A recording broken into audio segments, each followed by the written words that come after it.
नमस्कार, मी पंकज दळवी.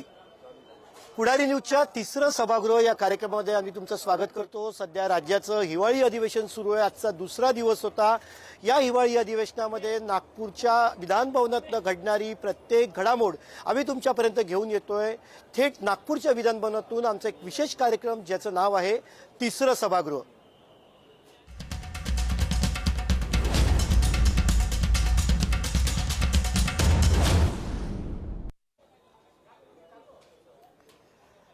आज विधिमंडळाचा अधिवेशनाचा दुसरा दिवस होता आणि या दुसऱ्या दिवशी विधिमंडळामध्ये उद्धव ठाकरे यांच्या शिवसेनेचे आमदार अंबादास दानवे यांनी कॅश बॉम्ब टाकला. त्यांनी एका आमदाराचा पैशाच्या नोटांच्या बंडलासहितचा व्हिडिओ सोशल मीडियावरती पोस्ट केला आणि विधानभवनामध्ये त्याची चर्चा सुरू झाली. विधानभवनात विधिमंडळामध्ये थेट प्रश्न विचारला गेला. फडणवीसजी, शिंदेजी हे आमदार कोण आहेत, त्यांच्याकडे हे पैसे येतात कुठून, त्याचा सोर्स काय, असे वेगवेगळे प्रश्न जे आहेत ते विचारले गेले. या सगळ्यामध्ये महेंद्र दळवी यांनी त्यांच्यावर झालेले आरोप जे आहेत ते फेटाळले आहेत. अंबादास दानवे यांनी केलेले आरोप जर का खरे ठरले, त्यांच्या आरोपात तथ्य निघालं तर मी राजीनामा देईल असं खुला चॅलेंज त्यांनी जो आहे तो दिलेला आहे.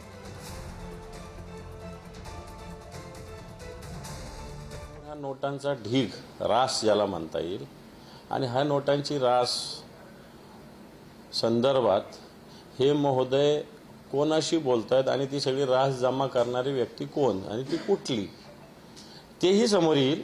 पण आत्ताच्या घडीला मी एवढंच समोर आणलेलं आहे की अशा पद्धतीनं शेतकऱ्यांसाठी कर्जमुक्तीसाठी या सरकारकडे पैसा नाही, कॉन्ट्रॅक्टर्सचे बिल द्यायला या सरकारकडे पैसा नाही, आणि एवढ्या नोटांच्या ढीगच्या ढीग यांच्या सत्ताधारी पक्षाच्या लोकांकडे आहेत.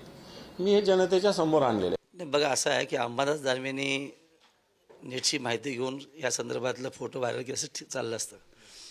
मला असं वाटतं रायगडच्या राजकारणामध्ये जे काय घडलं बिघडलं या निवडणुकीमध्ये आता झालेल्या, आणि जे काय आरोप प्रतिआरोप झाले त्या माध्यमातून रायगडच्या एका बड्या नेत्यांनी अंबादास दानवेंना दिलेली सुपारी असावी मला वाटतं. कारण अंबादास दानवेंना रायगडच्या राजकारणात काही माहीत नसावं असं मला व्यक्तिगत निश्चित मला माहिती आहे. आणि तो स्वभाव आहे त्यांचा. आणि अंबादास दानवेंचं काय कॅरेक्टर ठीक नाही आहे, ते ब्लॅकमेलर आहेत. आणि अशा पद्धतीने व्हिडिओ कट करून आमची बदनामी करणं, आमच्या पक्षाची बदनामी करणं, हे आता आपण सगळ्यांनी बघितलं आहे. मी नागपूरमध्ये गेल्यावरती या संदर्भात विधिमंडळामध्ये मी माझं नक्की मत मांडणार आहे. आणि त्यानंतर मीडियासमोर मी खरी वस्तुस्थिती जी आहे ती त्यांना सांगणार आहे की याचा मागता करता कविता धनी कोण आहे. जर यातली सत्यता असेल, त्यांनी प्रूव्ह करून दाखवलं, तर मी आमदारकीचा राजीनामा विधिमंडळाच्या पटलावर द्यायला तयार आहे. मी त्यांना प्रति चॅलेंज करतो की यातली अंशतः जरी सत्यता निघाली तरी मी आमदारकीचा राजीनामा नागपूरमध्येच देऊन घरी येईन. अन्यथा अंबादास दानवेंनी राजकारण संन्यास घ्यावा आणि त्यांनी राजकारणात बाहेर पडावं. एक तर आज उभाटा गटामध्ये त्यांना कोण विचारत नाही आहे. आज त्यांच्याकडे कुठलं तसं पद पण नाही आहे. आणि म्हणून नेहमीचा त्यांचा स्थायी स्वभाव आहे. विरोधी पक्ष नेते असताना वरच्या सहभागात त्यांनी बघितलं कुठलाही प्रश्न त्यांना नीटसा मांडता आला नाही आहे. कोणाचा तरी सुपारी घेऊन पटलावरती प्रश्न मांडणं आणि मग त्यांना ब्लॅकमेल करणं हा त्यांचा धंदा आहे. माझ्या 40 वर्षाच्या राजकीय जीवनामध्ये माझा अनेकांशी राजकीय संघर्ष झाला, पण तो राजकीय विचारधारेवरती त्या ठिकाणी झाला. आणि अंबादास दानवे यांनी जे काय केलेलं आहे, माझा अंबादास दानवेचा वर्षभरात 2 वर्षात साधं बोलणंही नाही, माझी साधी कधी त्यांची भेटही नाही, फारसा त्यांचा माझा परिचय नाही. आणि मी समोरासमोर वैचारिकदृष्ट्या एक लढणारा कार्यकर्ता आहे. त्यामुळे ते व्हिडिओ काय, त्याची सत्यता असत्यता ज्यांनी दिला आहे, प्रसिद्ध केला आहे, त्यांना माहिती, ज्यांचं आहे की नाही त्यांचं ते पाहू शकतात. माझा याच्याशी कधी दुरान्वय संबंध नव्हता. माझी वैचारिक लढाई आहे. ठाकरेंचे माझे संबंध, जे ठाकरेंच्यामुळे 2दा आमदार झाले, त्याने आता ठाकरेंचे माझे संबंध काढण्याचं काय कारण आहे.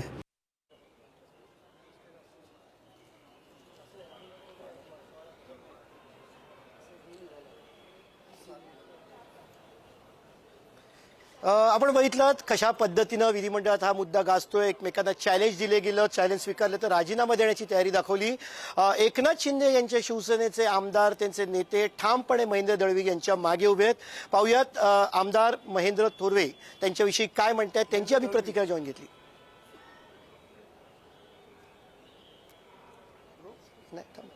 होय, नक्कीच, कारण हे असे कृत्य त्यांच्याकडनंच चालू आहेत. आम्ही तर प्रामाणिकपणे महायुतीचा धर्म त्याचं पालन करत आहोत. पण अंबादास दानवे, आपल्या सगळ्यांना कल्पना आहे की अंबादास दानवे मला माहिती आहे की कसं ब्लॅकमेलर आहे. आणि त्यांनी आतापर्यंत तेच करत औरंगाबादवरून जे इथं त्यांचं काय तसं पाहिलं तर राजकीय त्यांच्याकडे आहे, परंतु हे जाणीवपूर्वक त्या ठिकाणी तुम्हाला माहिती आहे की सुनील तटकरे आता तुम्ही नगरपालिकेच्या असणारी युती आपण पाहिल्या, राज्यामध्ये शिवसेना, भारतीय जनता पार्टी, आरपीआयची अलायन्स या ठिकाणी असताना सुद्धा माझ्या मतदारसंघामध्ये उबाटाबरोबर सुनील तटकरेंनी युती केली. त्यांचे साटेलोटे कोणाशीही ते जॉईंट होतात. त्यामुळे कदाचित ह्या गोष्टीला सुद्धा अंबादास दानवेला बरोबर घेऊन जाणीवपूर्वक शिवसेनेच्या आमदारांना बदनाम करण्याचं काम हे सुनील तटकरेच करत असणार. आपण संतोष बांगर आमदार आहेत एकनाथ शिंदे यांच्या शिवसेना, त्यांची प्रतिक्रिया ऐकणार आहोत. त्यांनी विधिमंडळाबाहेर काय प्रतिक्रिया दिली ती. संतोष बांगर आहेत. बांगर साहेब, सातत्यानं शिवसेनेवरती असे आरोप केले जात आहेत. महेंद्र दळवींचा व्हिडिओ व्हायरल झालेला आहे. काय नक्की याच्या मागचं कारण? हे सर्व चुकीचं आहे. या व्हिडिओ मागे कुठल्याही प्रकारचं तथ्य नाही. हा क्रॉप केलेला व्हिडिओ आहे. अंबादास दानवेला दुसरं काही काम नाही. आता अंबादास दानवे तुम्हाला सांगतो खाली झालेला आहे. आता करायचं तरी काय? मग असं काहीतरी सांगतो, खुटफुट करायची, प्रसिद्धी मिळवायची, भाई उद्धव साहेबाकडे जायचं आणि आपल्या पदरामध्ये काहीतरी पाडून घेण्याचं काम. कैलवाणी विषय चौकशी झाली पाहिजे. कशा पद्धतीची चौकशी? 100% चौकशी झाली पाहिजे. या चौकशीमध्ये दूध का दूध आणि पाणी का पाणी होऊन जाईल. निश्चित चौकशी या विषयाची झाली पाहिजे असं शिवसेनेच्या आमदारांचं म्हणणं आहे. प्रकरण गंभीर असून सातत्यानं शिवसेनेच्या आमदारांना का टार्गेट केलं असा प्रश्न त्यांनी विचारलाय. कॅमेरासन स्नेहल सोबत पंकज दळवी, पुढारी न्यूज, नागपूर. आपण बघितलं, थेट सवाल विचारला गेलाय की एकनाथ शिंदे यांच्या शिवसेनेच्या आमदारांना सातत्यानं टार्गेट का केलं जातं. आपल्यासोबत एकनाथ शिंदे यांच्या पक्षाचे 2 प्रमुख आमदार आपल्यासोबत आहेत. आपल्यासोबत आहेत विधानसभेचे सदस्य प्रकाश सुर्वे आणि विधान परिषदेचे सदस्य ज्येष्ठ आमदार मनीषाताई कायंदे आपल्यासोबत आहेत. आपण प्रकाश दादांपासून सुरुवात करणार. प्रकाशजी, काय सांगाल? नेहमी टार्गेट का केलं जातं असा प्रश्न तुम्हाला विचारला जातोय. नेहमी एकनाथ शिंदे यांच्या शिवसेनेला टार्गेट केलं जातं असं तुम्हाला वाटतं का, आणि का केलं जातं? काही लोकांच्या पोटात खूप दुखतं आहे, त्यामुळे ते असे प्रकार करत आहेत. आणि त्यांच्यासाठी आम्ही बाळासाहेब ठाकरे, आमच्या एकनाथ शिंदे साहेबांनी बाळासाहेब ठाकरे दवाखाना ओपन केलेला आहे. त्या पोटदुखीचं औषध त्यांना त्याच्यावर दिलं जाईल. मनीषा, ते ओपीडी ओपन केली आहे ते म्हणतात प्रकाश सुर्वे. कशा पद्धतीची ट्रीटमेंट तिकडे दिली जाणार आणि तुम्हाला टार्गेट केलं जातं असं वाटतंय का? प्लांट केलेल्या गोष्टी आहेत कारण त्याची चौकशीची मागणी तुम्ही करणार आहेत का?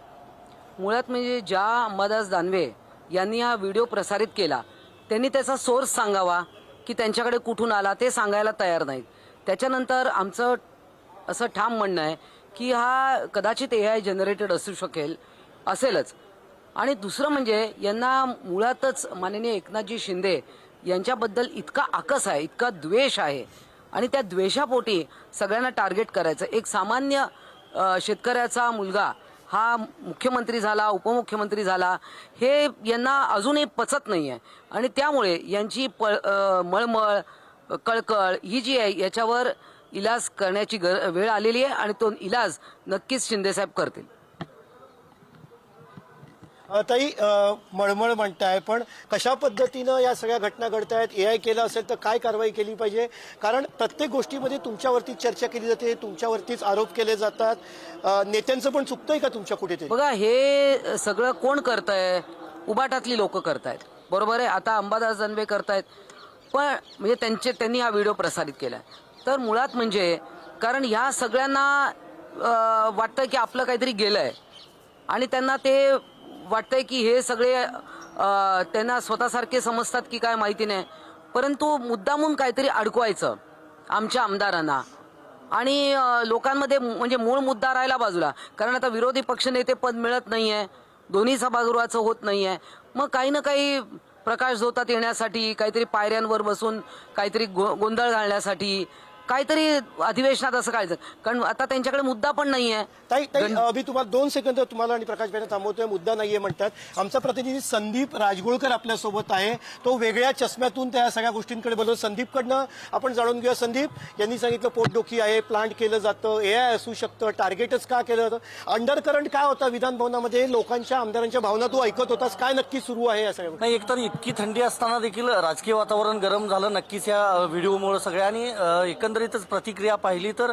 काही आमदारांनी म्हटलं हा फेक व्हिडिओ आहे, पण काही आमदारांनी मान्य केले की यात थेट सुनील तटकरे यांचा हात आहे. त्यामुळं या सगळ्या प्रकरणामध्ये पंकज NCPची देखील एंट्री झालेली आहे आणि ही पहिली वेळ नाही.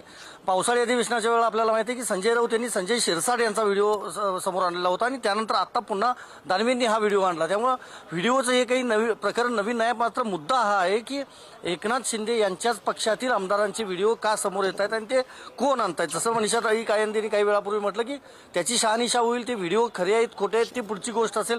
मात्र सोशल मीडियावरून ही जे व्हिडिओ टाकण्याचं जे दानवेंनी केलं आहे, सध्या ते सभागृहात नसले तरी त्यांनी सभागृह आज म्हणजे गाजवलं असं मात्र म्हणता येईल. प्रकाश सुरू आहे, आपलं मत मांडायचं आहे. प्रकाश काय नक्की म्हणायचं? विरोधक आहेत, त्यांना टीका करण्याशिवाय दुसरं त्यांच्याकडे कुठलंही आयुध उरलेलं नाही आहे.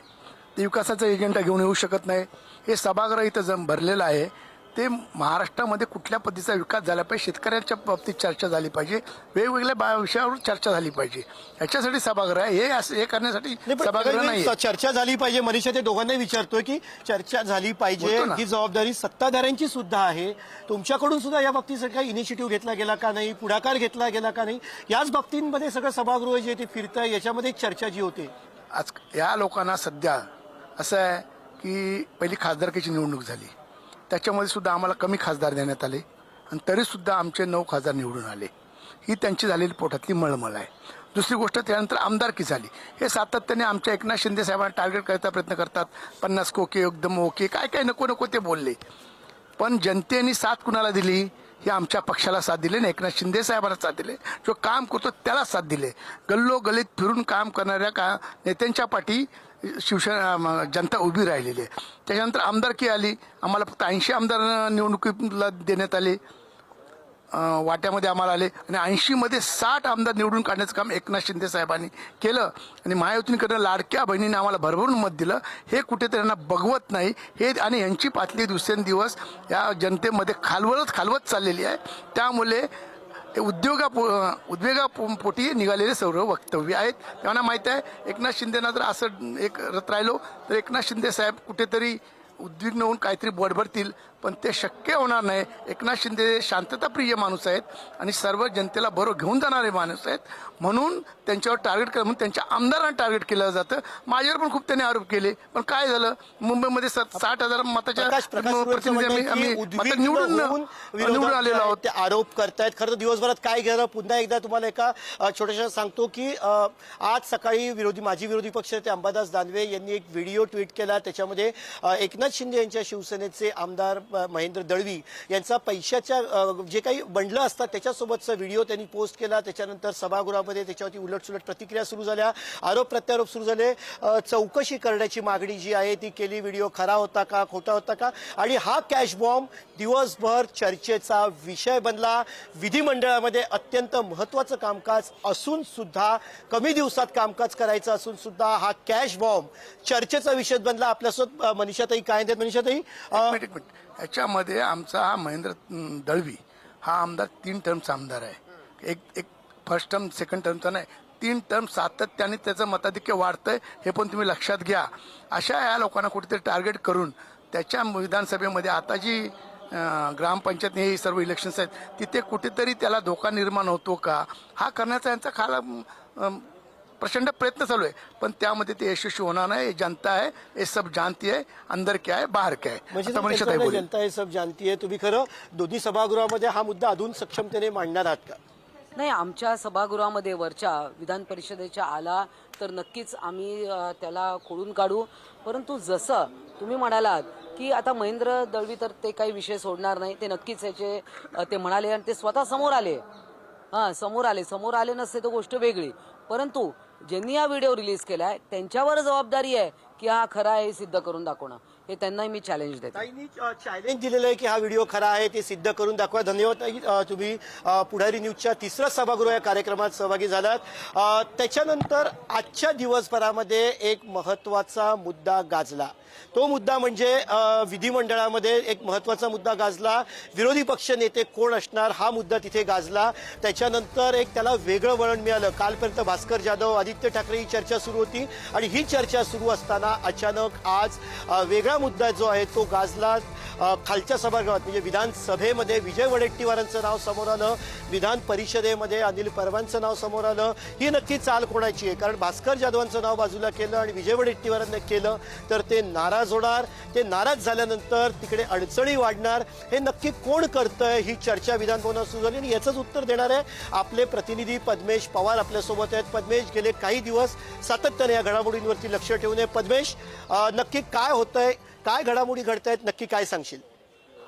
नक्कीच पंकज सर, आपण जर मागचा आढावा घेतला तर जेव्हा पहिल्यांदा जेव्हा अधिवेशन सुरू झाले होतं तेव्हा स्वतः महाविकास आघाडीकडनं जे खालचं सभागृह आहे त्यासाठी भास्कर जाधव यांचं नाव पुन्हा देण्यात आलं होतं. पण जवळपास आता सगळीकडे आपल्याला असं दिसतंय की जो विरोधी पक्ष नेता आहे यासाठी सरकार देखील अनुकूल नाहीये. पण काल जेव्हा पहिल्याच दिवशी जे आदित्य ठाकरे यांचं नाव चर्चेत झालं, जे आपण पाहिलं की उद्धव ठाकरे हे आदित्य ठाकरेंना इच्छुक आहेत की त्यांनी विरोधी पक्षनेतेपद व्हावं असं इच्छुक होतं. आणि त्यानंतर पुन्हा आज देखील आपण पाहिलं तर खालच्या सभागृहासाठी विजय वडेट्टीवार आणि वरच्या सभागृहासाठी जे अनिल परब यांचं नाव देखील आता चर्चेचा विषय ठरलेला आहे. आपण जर मागचा इतिहास काढला तर संपूर्ण ह्याचा जर आढावा जर घ्यायचा प्रयत्न केला तर जी नाही बाकी सगळी नावं चर्चेत होती, पण जे कन्फर्म नाव आहे ते म्हणजे ज्यांचा प्रस्ताव दिलाय तो म्हणजे भास्कर जाधव.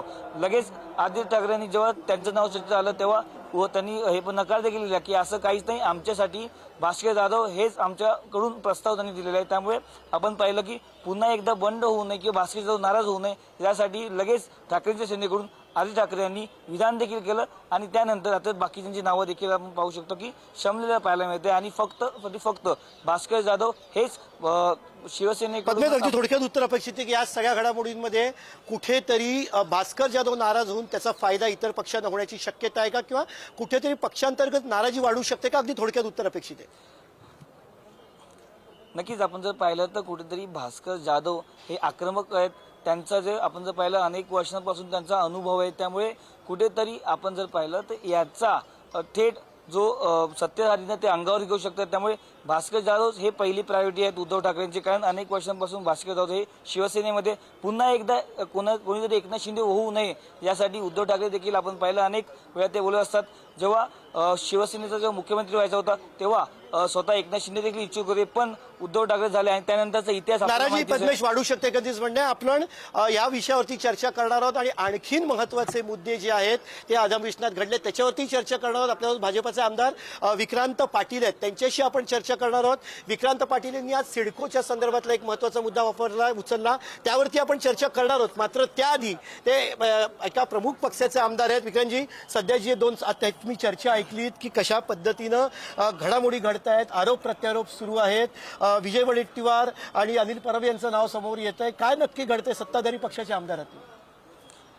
हे सगळं आता सत्ता नाट्य आणि त्यामध्ये त्याचे वेगवेगळे अँगल्स हे आपण बघतोय आणि त्यामध्ये नेहमीच उद्धव ठाकरेजी आणि त्यांची पार्टी यांची भूमिका राहिलेली आहे की जे काही फायद्याचं असेल ते आम्हाला मिळायला पाहिजे. त्या पद्धतीनं आता बघायचं आहे पुढे की नक्की भास्कर जाधवांचं काय होतंय आणि त्यामध्ये आदित्य ठाकरेंचं काय होतंय. वेळ कमी आहे तर त्यामुळे कळून जाईल लवकरच काय होतं ते. विक्रांतजी, आम्ही तुमच्याशी चर्चा जी आहे ती अशी सुरू ठेवणार आहोत. मात्र सगळ्यात आधी या सगळ्यावरती तुम्हाला वाटतंय की विरोधी पक्षनेता होईल का, की या विरोधी पक्षांमध्येच आपापसात लावून दिली गेली तर झुंपलेली आहे? आता विरोधी पक्षांचं हे त्यांची जी काही वस्तुस्थिती आहे, त्यांच्या परस्पर संबंध आहेत, ते संबंध यातनं समोर येत आहेत की आता या विषयामध्ये त्यांची जी काही वागणूक आहे हीच त्यांच्या आत्ता युतीतली त्यांच्यामध्ये जी काही आघाडी त्यांची ही अंतर्गत स्थिती आहे ती चव्हाट्यावर येते. या निमित्ताने अंतर्गत स्थिती चव्हाट्यावर येते असं विक्रांत पाटील यांचं म्हणणं आहे. सगळ्यात एक दुसरा महत्वाचा मुद्दा म्हणजे आजच्या विधिमंडळाच्या दुसऱ्या दिवशी अधिवेशनामध्ये नक्की काय काय झालं. आज सत्ताधारी आमदारांच्या विरोधात म्हणजे सत्ताधाऱ्यांच्या विरोधात विरोधी पक्षाचे आमदार आक्रमक झाले, पायऱ्यांवरती आंदोलन केलं, कापसाला हमीभाव मिळाला पाहिजे त्याच्यासाठी आंदोलन केलं. विरोधी पक्षाच्या आमदारांनी गळ्यामध्ये कापसाच्या माळा घातल्या होत्या आणि त्यांनी ते आंदोलन केलं. यासोबतच रोहित आर्याचा मुद्दा, त्याचं जे एन्काउंटर झालं त्याच्यावरती विरोधकांनी प्रश्न जे ते उपस्थित केले, त्या एन्काउंटरची चौकशी करावी, कॉन्ट्रॅक्टरला कशा पद्धतीने मारलं जातंय का असा सवाल जो आहे तो विरोधकांनी उपस्थित केला. त्यानंतर IAS अधिकारी तुकाराम मुंढे यांचा मुद्दा गाजला. या सगळ्या अधिवेशनाच्या दुसऱ्या दिवसाविषयी आपले प्रतिनिधी संदीप राजगोळकर यांनी त्याचा आढावा घेतलाय. त्यांनी नक्की माहिती घेतली की कसं काय दिवसभरात घडलं.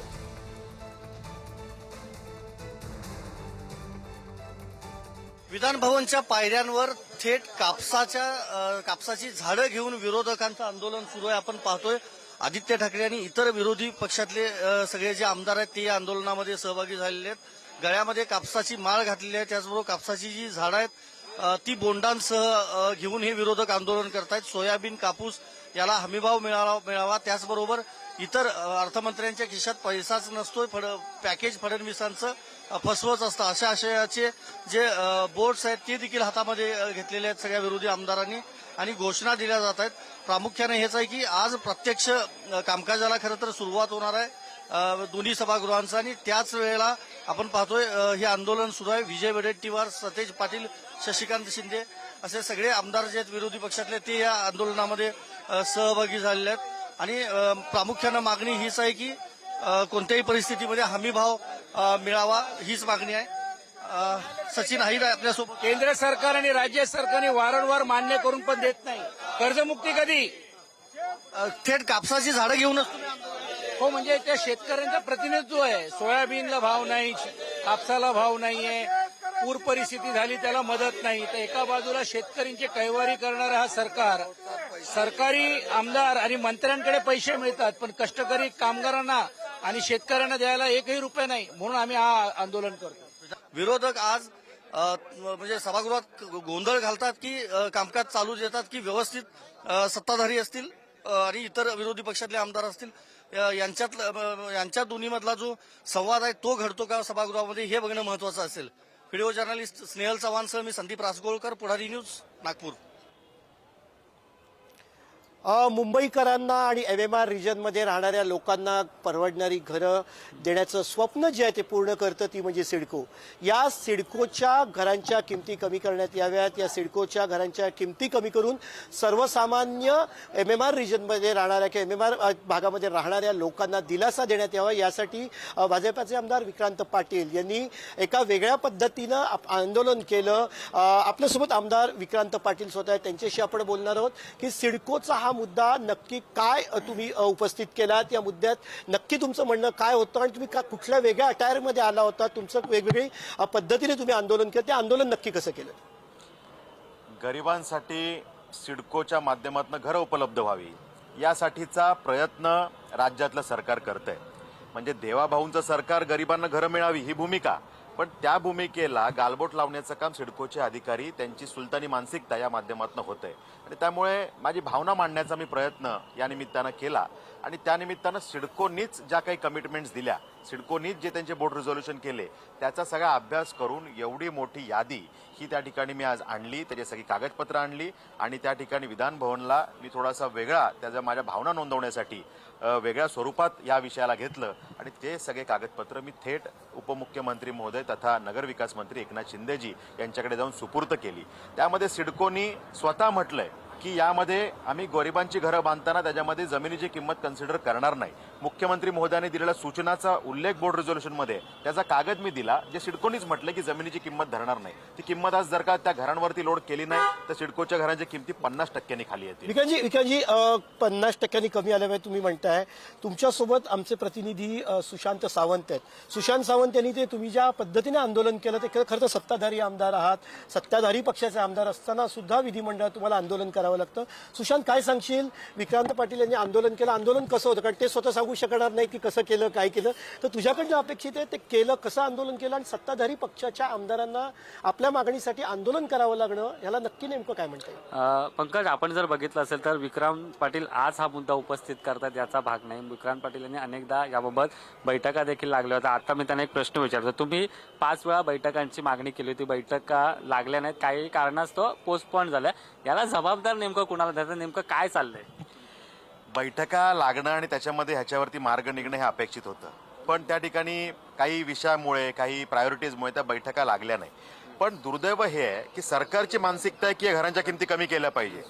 आमचे उपमुख्यमंत्री मुख्यमंत्री महोदय हे सांगतायत की करायचे आहेत, जाहीर भाषणांमध्ये त्यांनी सांगितलेलं आहे, पण सिडकोचे अधिकारी मात्र गुमराह करतायत की आपण घरांच्या किमती बरोबर लावलेल्या आहेत. याच्यामध्ये ज्या काही गोष्टी मी मांडल्या, जमिनीच्या किमती कशा चुकीच्या लावल्या आहेत, DPR मध्ये प्रधानमंत्री आवास योजनेमध्ये केंद्राला सिडकोने काय सांगितलं की आम्ही 20 ते 30 लाखामध्ये घरं देऊ आणि घरांच्या किमती मात्र 60, 70, 80 लाख केलेलं आहे. प्रायव्हेट बिल्डरची घरं 10 लाख स्वस्त आणि सिडकोची घरं महाग, तर कोण सिडकोची घरं घेईल? ह्या सगळ्या वस्तुस्थिती मांडण्याचं काम या निमित्तानं मी केलं आहे. तुम्ही सातत्यानं वस्तुस्थिती मांडत आलेला आहात. 5 वेळा अशा पद्धतीच्या मागण्या तुम्ही केल्यात, मात्र तुमच्या हाती फक्त कागदांचा गठ्ठा जो आहे तो वाढत जातोय, हाती तुमच्या काही लागत नाही, याच्यातून स्पष्ट होतं. आणि दुर्दैवी म्हणावं लागेल की सरकारी पक्षाच्या आमदाराला अनेक वर्ष, सरकारी पक्षाच्या आमदाराच्या कामासाठी त्याला अनेक वर्ष लोकांचं काम हे थांबावं लागते, दुर्दैवी म्हणावं लागेल. आजच्या तिसरा सभागृह कार्यक्रमात आपण दिवसभरात घडलेल्या घडामोडींचा आढावा घेतला, त्याची माहिती तुमच्यापर्यंत पोहोचवली थेट नागपूरच्या विधानभवनातून. उद्या सुद्धा तिसरा दिवस आहे, या दिवशी काय घडणार याची माहिती आम्ही तुमच्याकडे घेऊन येणार आहोत. आमचा विशेष कार्यक्रम तिसरं सभागृह या कार्यक्रमातून. मात्र आजच्या या कार्यक्रमात आता वेळ झाले इथेच थांबण्याची. तुम्ही कुठेही जाऊ नका, पाहत राहा पुढारी न्यूज.